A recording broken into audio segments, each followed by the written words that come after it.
खुदावंद यीशु मसीह के अजीम बाबरकत और जलाली नाम में तमाम बहनों और भाइयों की सलामती हो। मेरे साथ निकालिए यूहन्ना की अंजील, उसका 3 बाब और उसकी 16वीं आयत। बहुत ही मशहूर आयत है। छोटे छोटे बच्चों को, संडे स्कूल के बच्चों को ये आयत याद है, बुजुर्गों को ये आयत याद है, क्योंकि बहुत ही ज़बरदस्त इसमें खुदा की मोहब्बत का अक्स हम देखते हैं और खुदा के बेटे का मुजस्सम होना हम देखते हैं कि वो दुनिया में किस लिए आया। आइए यूहन्ना की अंजील, उसका 3 बाब और उसकी 16वीं आयत आज हम तलावत करेंगे। यहां पर यूं मरकूम है, क्योंकि खुदा ने दुनिया से ऐसी मोहब्बत रखी कि उसने अपना इकलौता बेटा बख्श दिया, ताकि जो कोई उस पर ईमान लाए हलाक ना हो बल्कि हमेशा की जिंदगी पाए। मेरे अजीजों, बहुत ही खूबसूरत आयत है और इसमें खुदा की कदूसियत और खुदा की मोहब्बत हमें नजर आती है। खुदा ने किसी एक इंसान के साथ मोहब्बत नहीं रखी, किसी एक कौम के साथ नहीं, गोरों के साथ नहीं, कालों के साथ नहीं, लंबे कद वालों के साथ नहीं, छोटे कद वालों के साथ नहीं, दुनिया के हर एक इंसान के साथ, सबके साथ एक जैसी मोहब्बत रखी। नाप तोल में भी फर्क नहीं है। यह भी देखें, नाप तोल के अंदर भी फर्क नहीं है। घरानों के अंदर औलाद हो तो मां और बाप किसी बेटे से ज्यादा मोहब्बत करते हैं, किसी से थोड़ी सी जरा कम होती है। मोहब्बत जरूर होती जरूर है, लेकिन खुदा की मोहब्बत मां और बाप, बहन और भाई, हर एक रिश्ते से बालातर है। लिखा है कि खुदा ने दुनिया से ऐसी मोहब्बत रखी कि उसने अपना इकलौता बेटा बख्श दिया। खुदा मोहब्बत है और खुदा अपने लोगों से मोहब्बत करता है। यह हवाला जो हम पढ़ते हैं, यह आम मसीहों के लिए एक बहुत बड़ी आयत है कि जनाब खुदा ने हमसे मोहब्बत रखी।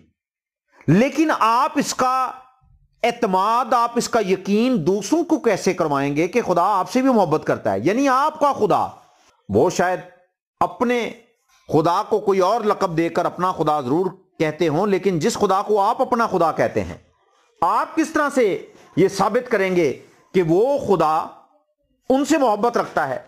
आपका ईमान है। यह आयत बहुत पावरफुल है। खुदा ने हमारे लिए बर्रा मुहैया किया, खुदा ने एक बदन लिया जिसके वसीला से वो इंसानों में आए।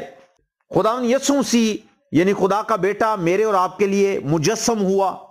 वो चरनी में आया, वो उस जगह पर पैदा हुआ जहां पर आमो खास हर एक शख्स आकर मौजूद हो जाए। बादशाह भी, गरीब भी, फकीर भी, हकीर भी, हर एक शख्स उस जगह पर आकर इकट्ठा हो जाए। यीशु मसीह ने हर एक कौम के लोगों को इकट्ठा कर दिया है। लेकिन आप किस तरह से यह बात साबित करेंगे? एक छोटी सी स्टोरी आपको बताऊंगा। खुदा के कलाम में लिखा है कि बगैर अमाल के आपका ईमान जो है वो मुर्दा है। जब तक आप अमल नहीं करते, कोई भी काम आप करके नहीं दिखाते, आप बातें जितनी मर्जी करते रहें और जितना मर्जी खुदा के कलाम को आप चीख चीख कर, पुकार कर बयान करते रहें, लेकिन जब तक अमल नहीं होगा ना, खुदा मोहब्बत है तो मोहब्बत आपके अंदर भी नजर आनी चाहिए। खुदा रहीम है, रहम आपके अंदर भी नजर आना चाहिए। खुदा पाक है और पाकीज़गी आपकी जात के अंदर भी नजर आनी चाहिए। यही अमाल है, यही वो करैक्टर है जो खुदा पसंद करता है और यही वो चाल चलन है जिस पर मैंने और आपने चलना है। एक भाई थे जो अक्सर और बेशतर अपने अपने मबूद की बातें करते और दूसरों को उनकी सिफात बताते। शादी हो गई उनकी और एक अच्छी जॉब पे वो लगे हुए थे, खूब पैसा कमाते थे, अच्छा रुपया पैसा कमाते थे, ईमानदारी से भी और बेईमानी से भी, दोनों तरह से वो रुपया पैसा कमाते थे। मेरी बहनों, मेरे भाइयों, वो भाई जो थे अपने रुपए पैसे को देख करके बहुत खुश होते और लोग भी बड़ा जनाब उन्हें पसंद करते कि इस बंदे के पास तो बहुत पैसे हैं। ये सेम मुसरफ बेटे की तरह एक स्टोरी है और ये सच्ची स्टोरी है। और बड़ा वो जनाब खुश होता कि मेरे पास बड़ा रुपया पैसा है, मैं अच्छी जॉब पे लगा हूं, मैं वेल सेटल्ड हूं, वगैरह वगैरह। और उसने क्या किया, उसने आहिस्ता आहिस्ता आहिस्ता गैर अक़वाम की औरतों में, वो खुद भी गैर अक़वामी का था, लेकिन उसने और अक़वाम की औरतों से रिश्ता जोड़ा और दिलचस्पी लेने लगा वो उन तमाम तर लोगों के अंदर, उन बहनों के अंदर और उन लोगों के अंदर जो गैर अखलाकी काम करते थे, नशाबाजी और हर तरह का वो बुरा काम जिस के वसीला से इंसान मौत के मुंह में जाता है। वो भाई उन तमाम तर कामों को सरंजाम देने लगे और आहिस्ता आहिस्ता आहिस्ता जनाब वो नशे का आदी भी हो गया, क्योंकि जब बुरे लोगों में बैठना है तो फिर नशा भी वो लोग करते थे, और नशा जनाब उसको पसंद था। वो पहले तो नहीं पीता था, लेकिन जैसे वो ड्रग्स लेते और वो उनको करते हुए देखता, फिर उसका भी दिल माइल होता। वो भी सोचता कि यार ये करने के बाद इन्हें होता तो कुछ नहीं है, ठीक ठाक ही रहते हैं, जिंदा ही रहते हैं, मरते तो नहीं है। एक दिन जनाब उसने भी जब थोड़ा सा ड्रग्स लिया तो घर की वजह से वो थोड़ा परेशान था, घर में लड़ाइयाँ होती थी उसकी जनाब जो बीवी है वो लड़ती थी कि तू क्यों इस तरह से बुराई की राह पर चल रहा है, तेरे बच्चे हैं और तू खुद अच्छा कमाता है, मैं तेरी बीवी हूँ और तू मुझे छोड़कर दूसरी औरतों के पास जाता है, वगैरह वगैरह, इस तरह की बहुत सी बातें थी। लेकिन जब उसने ड्रग्स लिया तो उसका तो ज़हन ही जनाब बड़ा फ्रेश हो गया। उसे ऐसा लगा कि जैसे दुनिया के अंदर वो बिल्कुल टेंशन फ्री है, और फिर आहिस्ता आहिस्ता वो नशे का आदी हो गया। नशे का आदी हो गया और जनाब उसके पास जो रुपया पैसा था वो आहिस्ता आहिस्ता खर्च करने लगा। फिर वो अपनी जॉब से भी गैर हाजिर होने लगा, और एक दिन आया कि उसके बॉस ने भी उसे किक आउट करा दिया। उसने कहा भी तू गैर जिम्मेदार आदमी है, सो मैं तुझे इस नौकरी से निकालता हूँ। और उसने जॉब छोड़ दी। उसके पास पैसा था, उसने कहा ठीक है मैं भी आपकी इस नौकरी को ठुकराता हूँ, और उसने भी उस नौकरी को छोड़ दिया।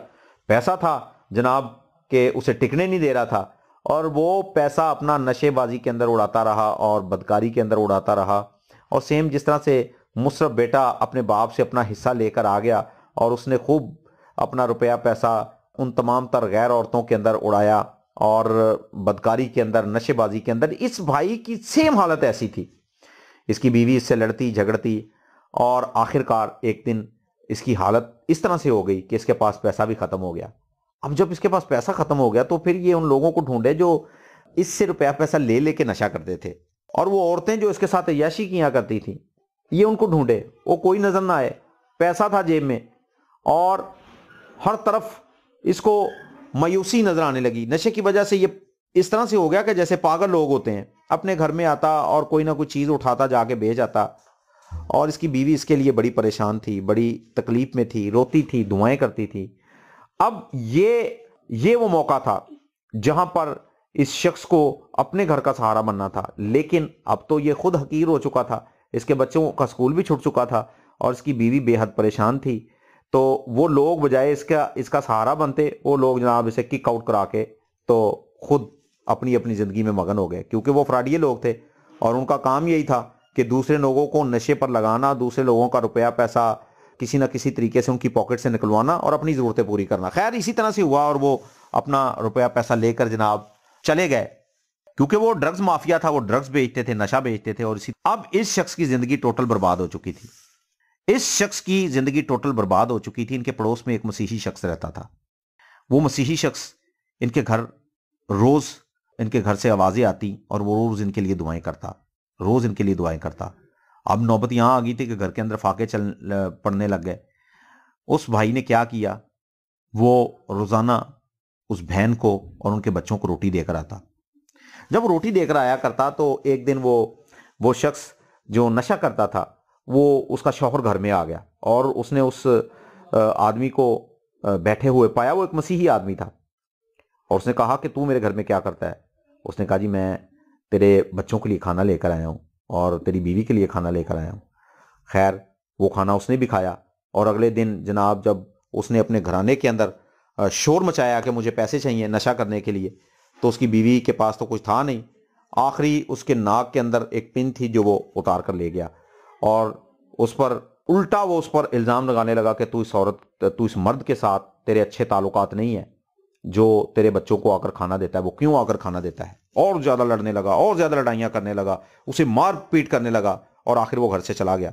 और फिर जाकर उसने अपना नशा खरीदा और जनाब उसने वो ड्रग्स जब ली तो वो सुकून में आया थोड़ा।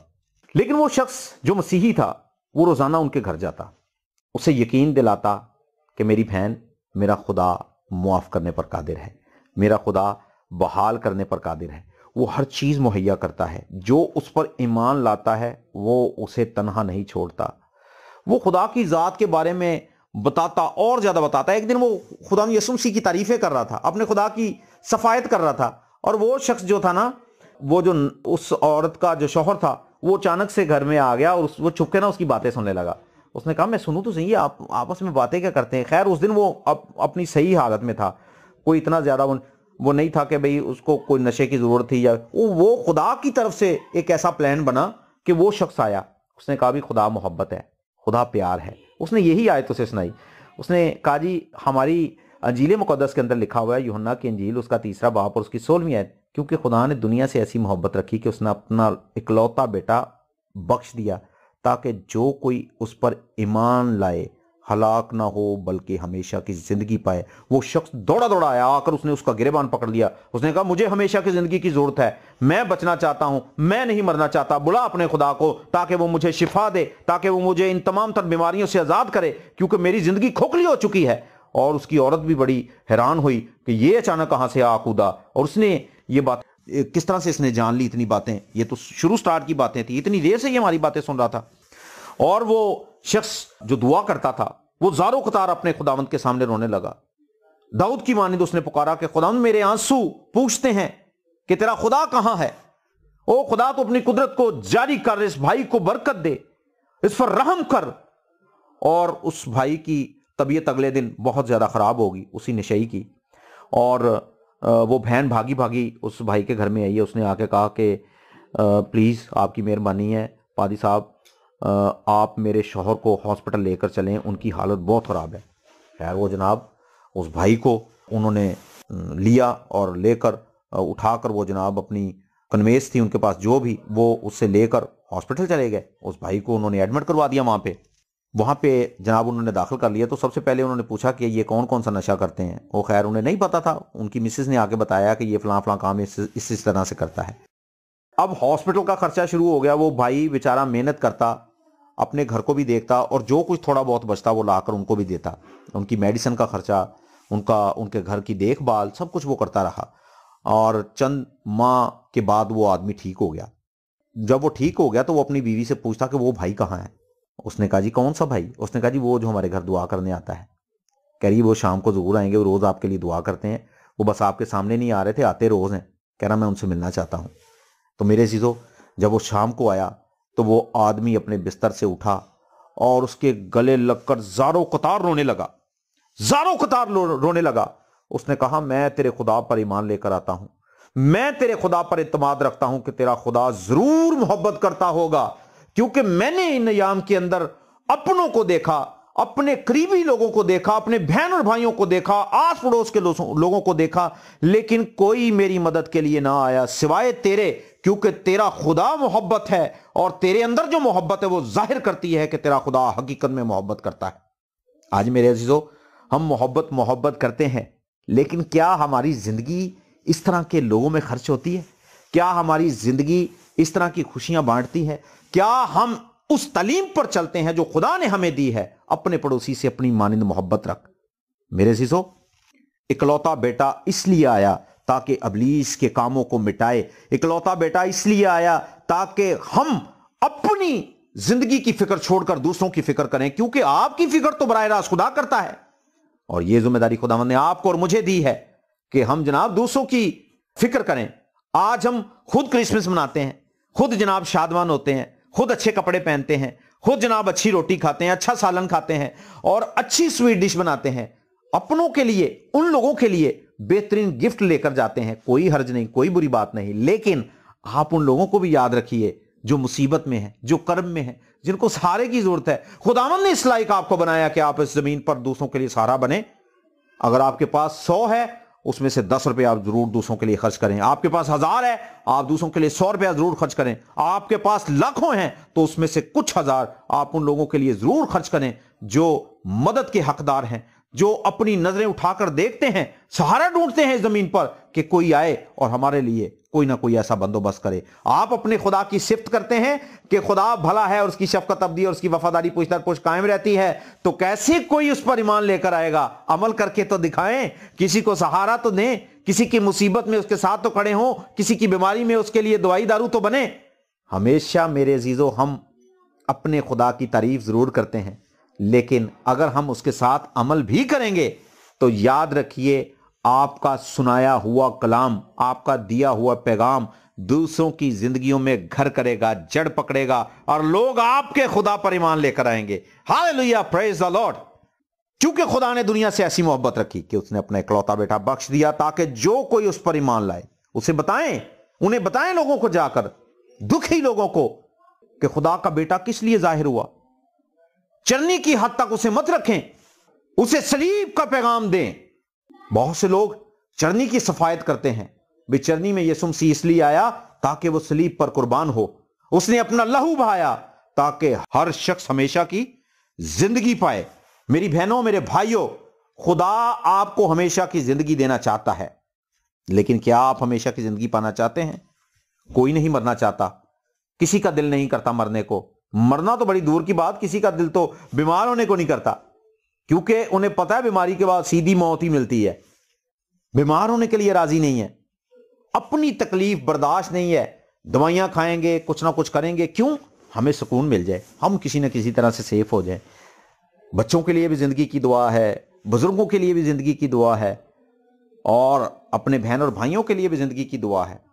खुदा हमेशा आपको बरकत देना चाहता है, खुदा आपको हमेशा की जिंदगी देना चाहता है, खुदा आपको बहाल करना चाहता है, और खुदा आपके बंधन तोड़ना चाहता है, और आपके वसीला से दूसरों के बंधन तोड़ना चाहता है। खुदा आपसे मोहब्बत करता है। आप दुनिया को बताएं कि खुदा मोहब्बत किस तरह से है। खाली लफ्जों से थोड़ी है, लफ्जों से थोड़ी है भाई।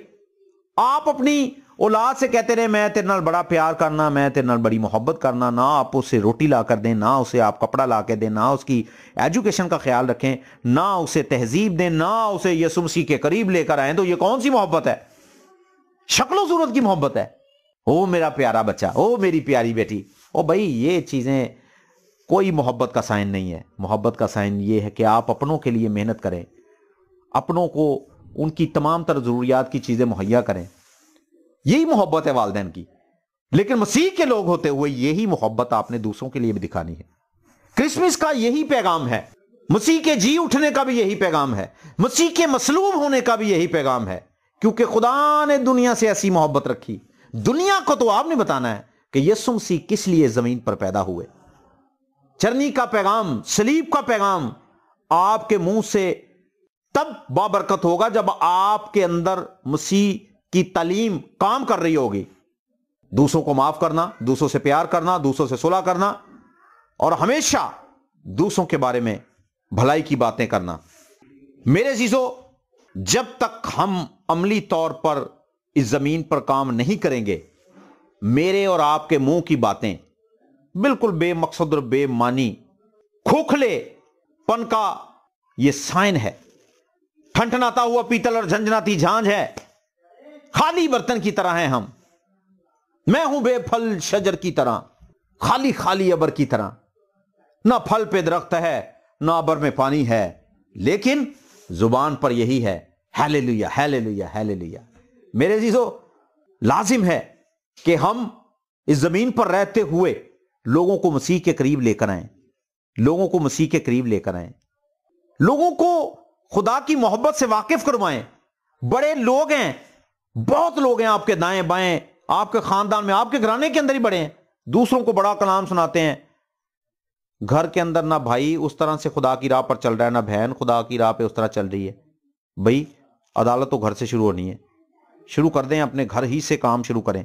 तो घर में पता डर के मारे क्यों नहीं उस तरह से दलेरी बनती कलाम सुनाने की, या कलाम कहने की, या बात करने की, या मसीह की मोहब्बत, क्योंकि घर के अंदर हमारा करैक्टर वैसा है ही नहीं है। किसके पास बैठेंगे, किसको मोहब्बत की बात बताएंगे?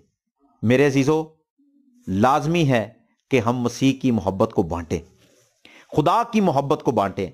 जो बरकत खुदा ने आपको दी है, उस बरकत के वसीला से आप दूसरों में खुशियां तकसीम करें। खुदा ने आपको हमेशा की जिंदगी इनायत की है, बहुत बड़ी बात है। आप दूसरों को भी बताएं। मेरे भाई, मेरी बहन, इस बदन खैमा से तो हमने आजाद होना ही है, इस बदन को तो हमने छोड़ना ही है, लेकिन इसको छोड़ने के बाद हमने जाना कहां है?